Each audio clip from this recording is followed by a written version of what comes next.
Welcome to Weekdays on BYU-Idaho Radio. I'm Hannah Hanneberg, and today I'm joined by Brock Niederer. Welcome.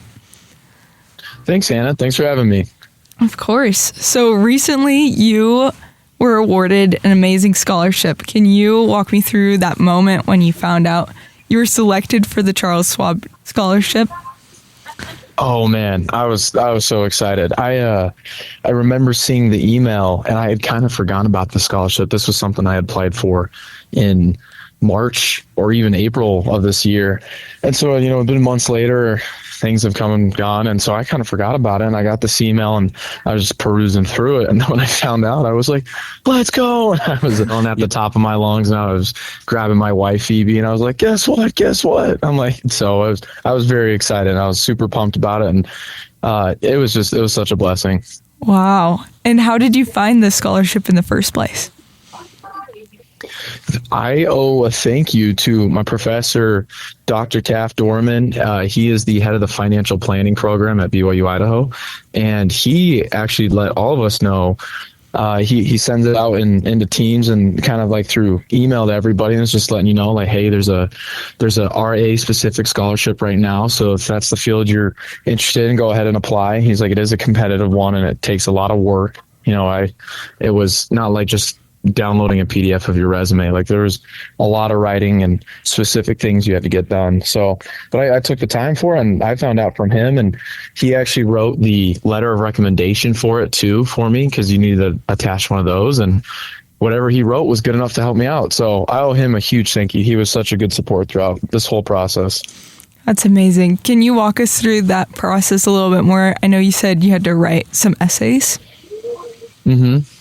Yeah.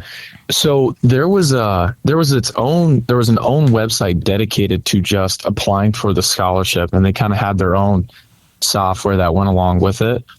Maybe that's not the right word, but the website that goes along with it.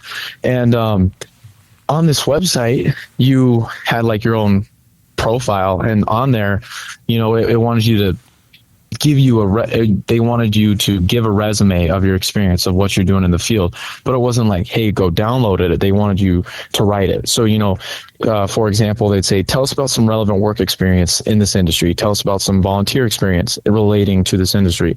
Tell us about some relevant extracurriculars or societies, kind of those extra things you're doing that are relevant to the RIA specific industry.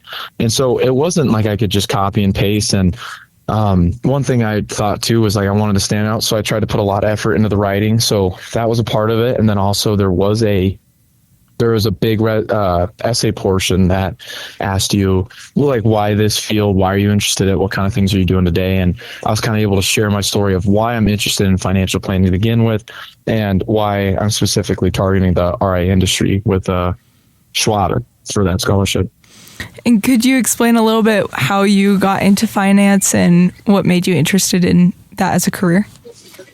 Yeah, absolutely.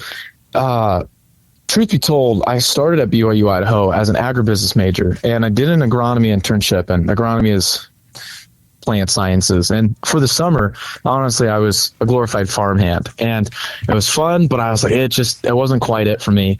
And so what I decided to do was I just was like, you know what?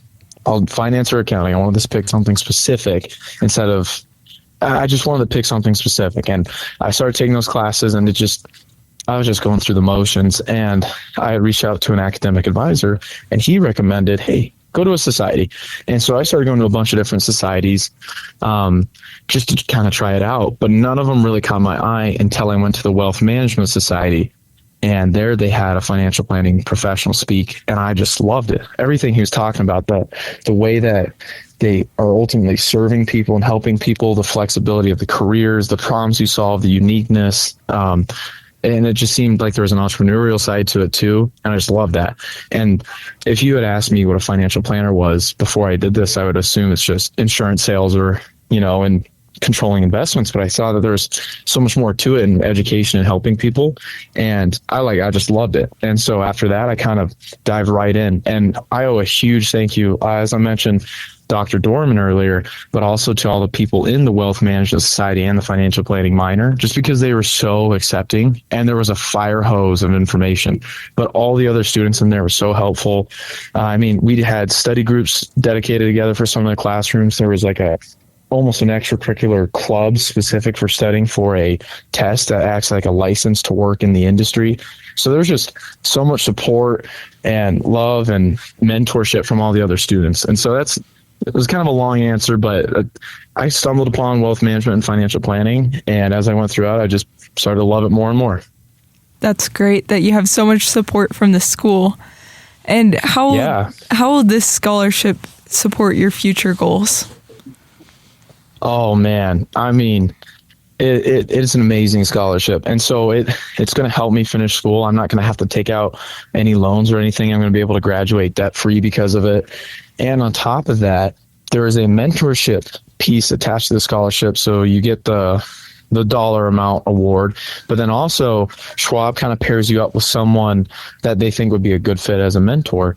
And I actually met with him for breakfast today just because we happen to be from the same area and I'm visiting family right now. And so I was able to connect with him, and he was just such a good guy and super helpful. And it's the gift that keeps on giving. And, there's more blessing that comes with it. So I couldn't be more grateful. It changed my life for sure. That's amazing. Has this award changed the way you think about personal finance or the importance of financial literacy? Yes and no. I would say what changed my perspective on personal finance and financial literacy were more, instead of receiving the scholarship, it was more of the things I was doing to receive the scholarship. And so to explain that, I had talked to my bishop at one of my wards when I was in the student ward and said, hey, I'm interested in being finance and being a financial planner. He says, great. Why don't you teach the financial planning, the personal finance self-reliance class? And I was like, well, there you go. So I was able to start doing that and kind of helping people. And it was simple budgeting things and teaching financial literacy and things along those lines. But because I did that, I was able to put on my resume. And I think after hearing from one of the people that once we accepted the award, that made a difference because, I'm taking time outside of my school and my work to actually help other people and give back. And that's what that whole scholarship was about. And so I think that's a big part of it, is that looking to help others and to do that specifically to what you're interested in. If you put that good in the world, I feel like the good will come back to you. That's something that I've learned from this. And you mentioned that was back when you were in your singles ward. How did your wife react to the scholarship? Oh, she was just as happy as I. I think anyone listening to this in college that is married or not, we're all the broke college student, and a scholarship that is this competitive and that has this great of a reward, it changes your life. It gives you a little bit of breathing room as when we go and start our family and when we have to go move, it just it provides a lot of that cushion, that comfort, and really just helps us graduate debt free. I think that's the biggest thing, and not being able to take student loans and being able to manage the part-time work we can do with the full-time student work. And so that's why it was a huge blessing. Absolutely. And what would you say to students who are hesitant to apply for scholarships like this? Oh, that's a tough one. What I would say to a student that is thinking about applying or it just doesn't see the point is that this was not my first, nor fifth, nor 10th, or 20th. I've applied for, I think, around 40 different scholarships throughout my years at college. And some of them I put a lot more effort into than others. And some of them were just a click on a scholarship website or on a LinkedIn job board kind of thing. But I had done a lot and I put a lot of time and effort, and there was just no give back. And it was the same thing too with when I was looking for internships and jobs. I had reached out to, and this is an exaggeration, but hundreds of professionals. And, a lot of the time, most of them might not even get back to you.